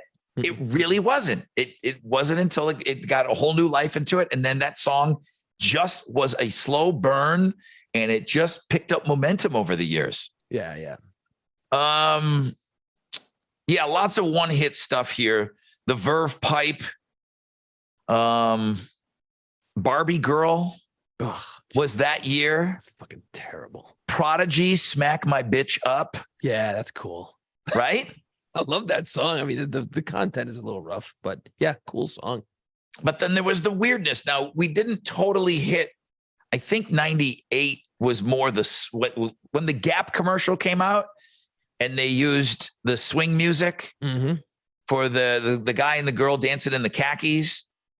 But the swing thing and the weird thing was kind of happening with the I don't think Big Bad Voodoo Daddy had hit yet, but there Cherry Pie was Daddies. You had Brian Setzer orchestra. Yeah, there was doing, some of that stuff was starting to creep in because of the movie Swingers too. mhm. So Yeah. some of that swing, there was a moment of swing music that was alternative, was just going in every direction. But that's because what made it cool and fun, though. You know. Right, because this stuff, all that we're talking about right now, is the first wave of post grunge. Right. You know, the real wave of what's thought of as the post grunge movement more is kind of I guess it would be, well, I mean, Linkin Park is always thought of as a next generation. I always thought there were 3 cells. Most people look at it as 2 cells. They put all the stuff that we just talked about with Nirvana. And then there was that new era of like Limp Bizkit and, you know, you would put Papa Roach in there and Korn, even though Korn was around earlier. But I almost think there's 3. There's the grunge for me. This is the way I always looked at that era. Is there's the grunge movement where it was just dominated by Seattle. Then there's the years that we're talking about right now, which was a little bit of everything. And alternative was starting to spread their legs out. Okay. Because the grunge stuff was a natural progression of where we were with rock radio. Mm-hmm. All that stuff like weaved in, and then Weezer hit. It's like, wait a minute, we need to have our own radio stations for this stuff. It's just different. It doesn't work with Dokken. Right. But then we were able to do the Matchbox 20s and stuff, which is kind of looked at as pop music now, but they were alternative and new and coming to New Orleans every 3 months, hanging out with us. I mean, like, every 3 months we're out with these guys. It was like, it'd be you, me, and then, hey, there's Rob. Oh, Rod, Jason, Rob. How are you guys? Hey, good to see you. Like they knew us by name. Yes. It was they were coming. They were coming through every 3 months because they kind of broke in New Orleans. They were a Florida band and they were getting some heat in Florida, but they were really picking up a lot of momentum and they were doing a lot of shows in New Orleans. But that's what I mean by the 3 phases. These years are wild. Like I said, all you got to say is Chumbawamba. Wild, right? And you're playing some ska stuff like Mighty Mighty Boss Tones. So as I'm scheduling the music, you can't have 2 skas too close together. Right. Then there's Prodigy and there's Fatboy Slim and there's this kind of, club fucking thing going on. And then you're telling me I got to put in some swing music now. It was wild. And they're still playing Green Day and Weezer and everything else too. Yeah, so yes. This weaving but sonically, you were on a journey. You turn on the radio station. If it was being done right, and we did it right most of the time, it was awesome because you're getting everything, and that was always what was great. I mean, it was all great music, And Sublime sounded different. Yeah. We are so used to hearing Sublime because we've heard it for so long. There's a fucking tuba solo in a Sublime song, and my boss doesn't want to play it. He's like, I got to get out of this. He goes, I'm getting too old for this. He's like, there's there's a tuba. Same guy. There's a tuba on the air right now on my radio station. Yeah. If you wrong way. Yeah. It's like, there's a fucking tuba on my radio station. I got to get out of this. This format's not for me anymore. That's what I'm talking about. These years of 96, 97, 98. It was wild with the sound.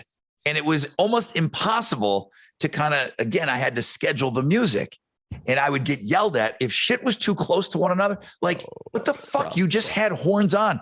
Do not even think of putting Real Big Fish anywhere near Mighty Mighty Boss Tones. If they were in the same hour, I'd get yelled at. Yeah. That's about an hour for those. You can't have too much ska, dude.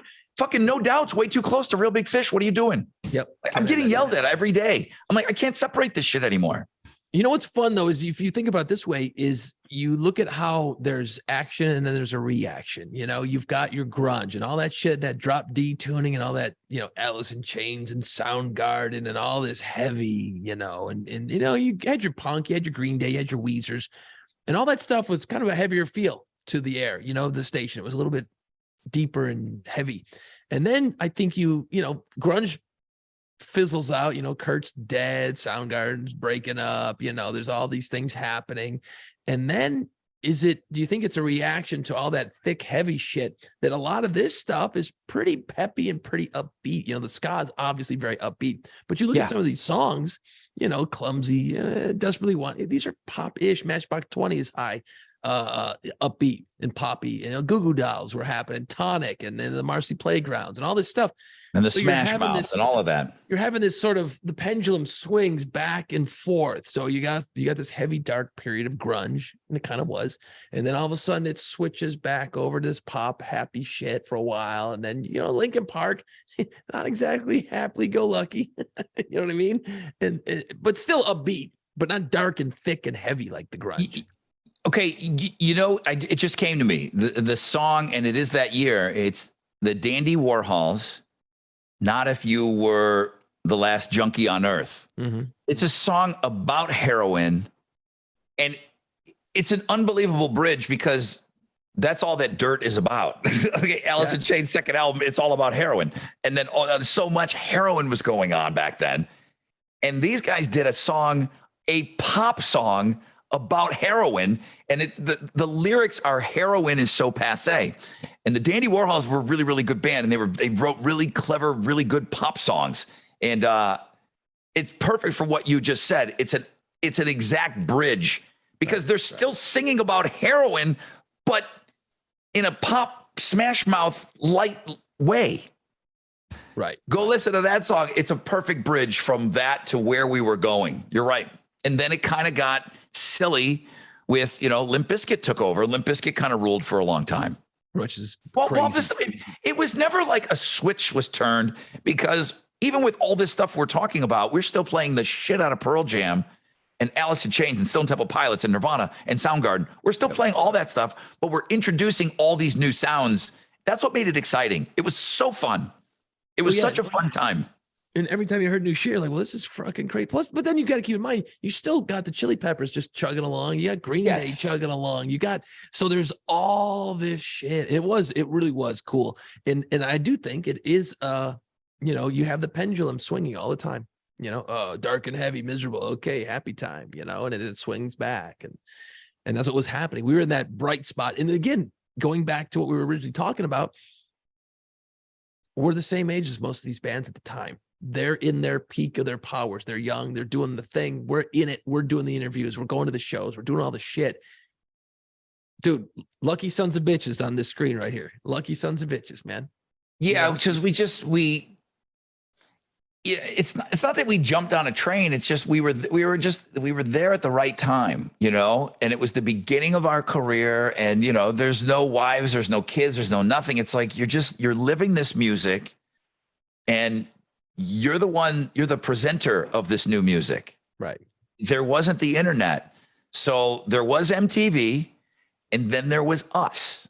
And we were presenting this new music, and we were hearing it first, and we were just getting our hands on gold. And you're moving so quick, you don't even know that you're in the moment. Now we're looking back. We're talking about 1997.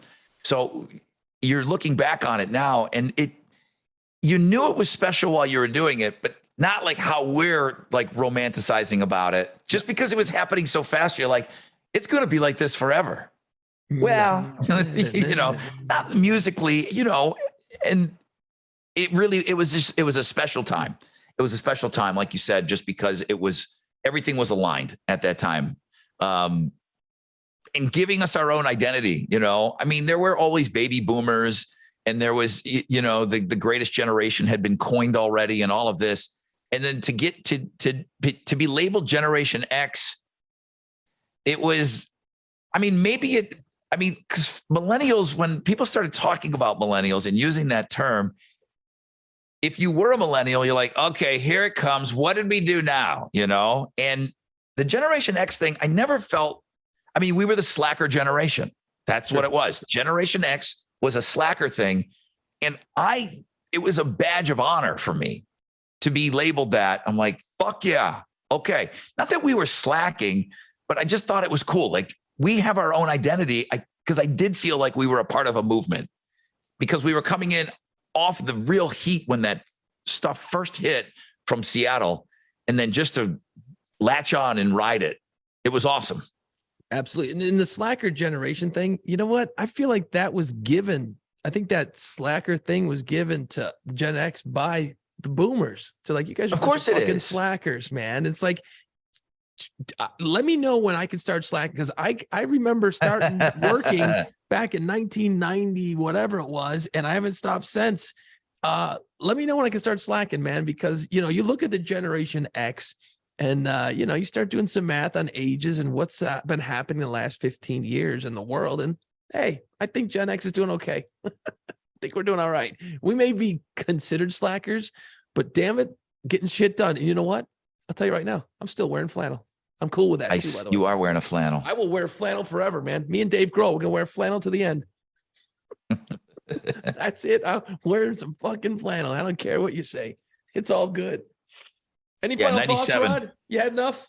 I've had enough. Let's end this shit. Last week we did a top 5. What? I don't know. Where's our guy? Top 5 John Hughes films. John Hughes films. That's right.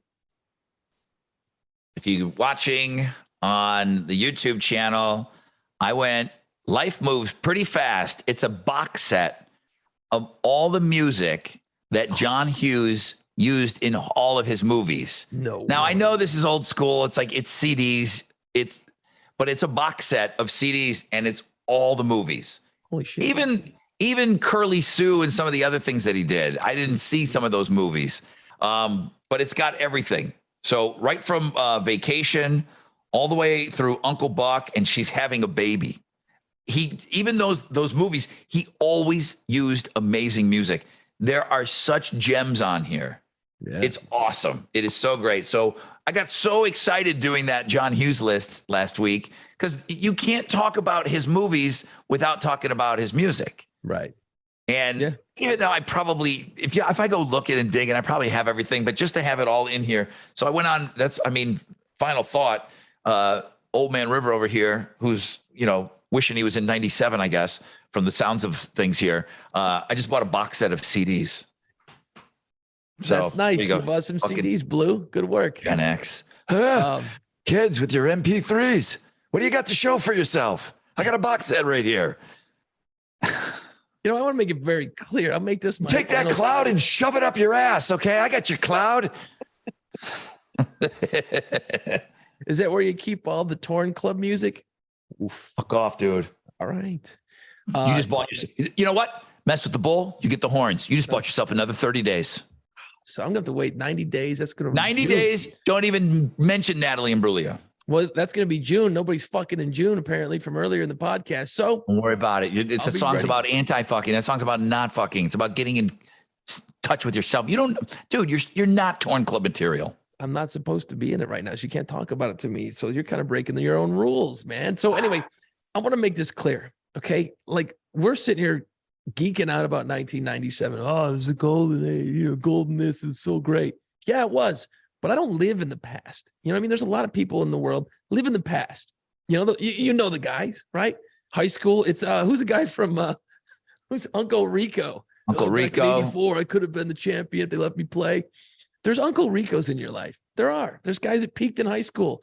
I love talking about this shit, reliving memories, hearing your perspective of it, because we've never sat down. We don't sit around and go, remember 97, dude? We don't. We never have done that. This is the only time we've ever done this podcast. I've learned so much more shit about you in the podcast than I have in 20 some odd years of friendship. It's crazy. Jason, bring me a beer, man. I'm feeling like talking about 1998. Come on over here, grab a beer, get a PBR, and let's talk 98. We don't do this. We don't. But I want to make it very clear. I love the stuff we did. But man, I'm a forward-thinking motherfucker, man. I want to go forward. It's pretty rare. You get me hemming and hawing about the old days. That's pretty crazy because I don't do it very often. But it was a cool exercise, and I dug it. But man, forward-thinking. I know you're the same. You're forward, man. Let's go. Let's do more shit. That slacking thing ain't us. It ain't. And I don't think it's very many people in Gen X. I really don't. That was just the kind of. Think about how we looked. It was grungy. You look unkept. There was the heroin look. There was the heroin chic. There was the look. Yeah, Guys are dying. It's like, what it's so mopey. I mean, the grunge thing was mopey too, Miserable. Yeah. And then, the year that we're talking about, it started getting a little lighter, Yeah. So, All right. Mardi Gras, bruh. Gonna see you in a couple of days. Looking forward to it. Oh shit. I'm going to actually see your ass in a couple of days. Yeah, we'll sit around and talk about 99. What do you think? We'll do that. Yeah, 99. I couldn't tell you anything about it. All right. If you're not, if anybody's still listening to this, please subscribe wherever you get podcasts. I know I put it up on Links and Guests, but I guess it's out there. I don't even know. But it's out there. So you can find this. So that's great. If you haven't checked out the video, we are always videoing this. So it's on our YouTube channel. So it's Play Pants Pod. Everything is Play Pants Pod, Facebook, Twitter, Instagram, all of that. And I will make it a point to make sure that I try to capture thinking about our discussion and some of the behind the scenes stuff with being on the float and all of that. I will try. I mean, listen, I'm going to live in the moment. Again, that is a moment that I don't want to taint. Haha. But I'll take some pictures, though. I'll make sure I get some pictures and some video behind the scenes of Jason and I on the float. Of my taint. That'd be nice. That'd be great. All right. Thank you for listening. Thank you for watching. We'll hopefully do another one of these things. Thank you. Bye. Bye, everybody. Let's go. It's time. Put on play pants. Find us wherever you listen to podcasts. See us on our YouTube channel and follow our social media pages at Play Pants Pod.